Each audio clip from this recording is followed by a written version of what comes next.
Thank you for watching this Last Mile Profits video. Can the mailbox be the silver bullet that saves Royal Mail? Keep watching to find out more. Last Mile Profits is brought to you by Parcel Pending by Quadient. Gary, it's really weird because it hasn't been so long, but it feels like it's been quite a while since we recorded. So good to see you, first of all. And you too. I'm a year older since we last spoke, so maybe that's part of it. I don't know. Well, you look ever younger. Thank you. Younger, Gary. Listen, we've got some cool stuff to talk about. And what I'd like to kick off with today is, I think, a really interesting story. Royal Mail is apparently opening up its 115,000 post boxes to small parcels. So the idea being that you can use them for first mile for dropping off these small parcels. And they've got a hell of a lot of them. What do you think? Well, I got a kind of a dilemma with this because I'm a big fan of Royal Mail, as you know, having worked there for a while, and God rest the pension scheme. But I kind of was doing it anyway. So if I did have something that was small enough to fit in the post box, I wasn't really bothered if it was a letter or a large letter or a small packet. If it fitted in the slot, I'm going to be absolutely honest, I was already doing it. But I think where the innovation has come is they've stuck a QR code on the front of the post boxes, so you can scan it as you drop it off and kind of start a rudimentary tracking journey from that point. Whereas previously, if you wanted to get into the tracking route through Royal Mail, then you had to go to a post office. That is important because I think that's really the difference between traditional non-priority mail and any kind of parcel service where people do want to have the confidence. And the fact that there's some kind of rudimentary even confirmation that the parcel has been sent, I think makes people feel a lot more comfortable. And, the reality is 115,000, no one comes anywhere close to that.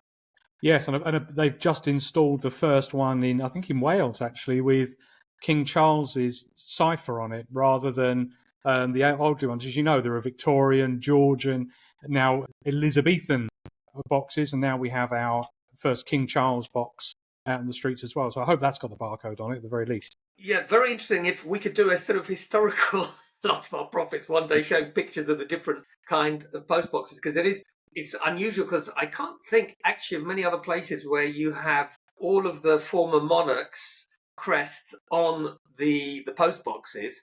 They tend to get...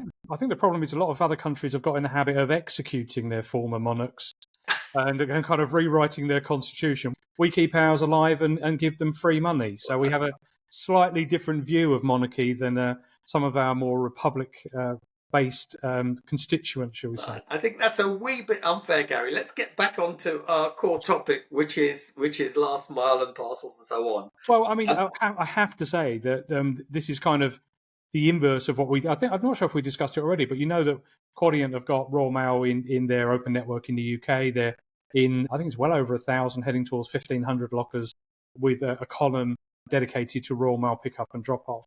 Not only can you pick up and drop off barcoded packets and parcels there, but you can also drop off stamped items there. So a good few years ago, Royal Mail added a barcode to the edge of every postage stamp in the UK. So every single stamped item has also got a tracking element attached to it. Not a product barcode, a genuine, unique tracking barcode on the side.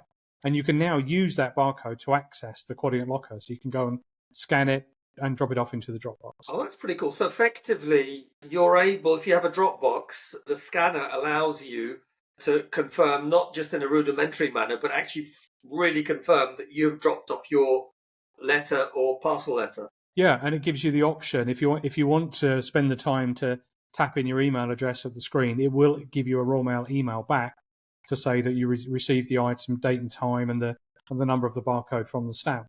So you've got very modern technology, the locker dealing with a historical way of paying for postage, a postage stamp, and then you've got the historical way of posting an item, coming into the 21st century and giving you a way of tracking the item. So you've got the two ends coming and meeting in the middle, I guess. Absolutely. Let's then think, though, Gary, because what does this really mean? So we know that the UK is moving towards being more of an out-of-home market because traditionally it was basically door-to-door. Yeah. So let's think about it. The 115,000, which is just a huge amount. We have what we call a sort of last mile experts minimum viable product rule, which says 1 per 10,000 is the minimum. So UK population is what, about 66 million? 65 million. Yeah. 65. So that would mean basically 6,500 is the minimum viable product for a nationwide network. So, the 115,000 is way over that. And I understand these are not full service smart lockers, but it's at least a fairly good solution for small items first mile.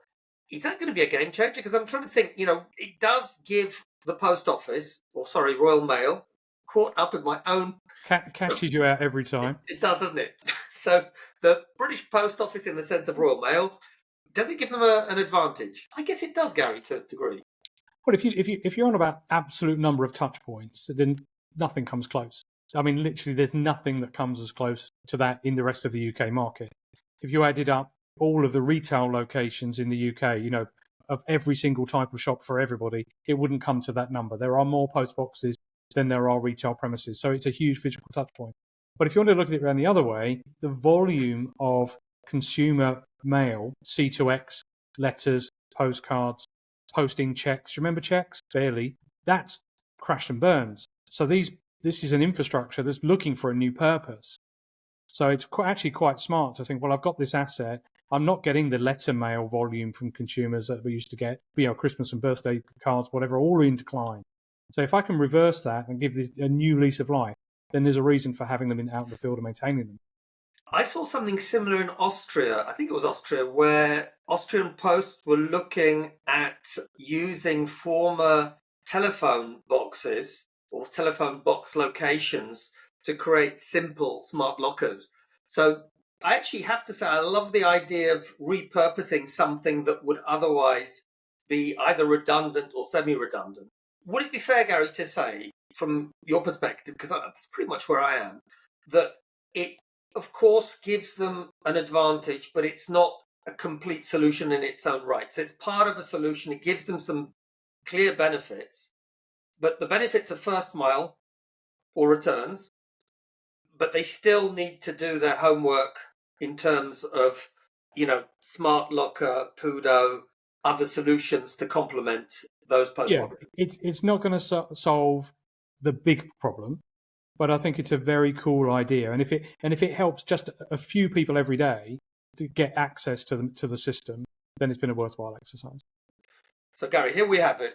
Royal Mail have got a great idea to repurpose British post boxes, which are really part of British heritage, I'd say. Let's see how it works, see if others are able to do something similar, and see if it helps them actually sort of regain a strong position in the British out of home. Absolutely. Good to talk to you.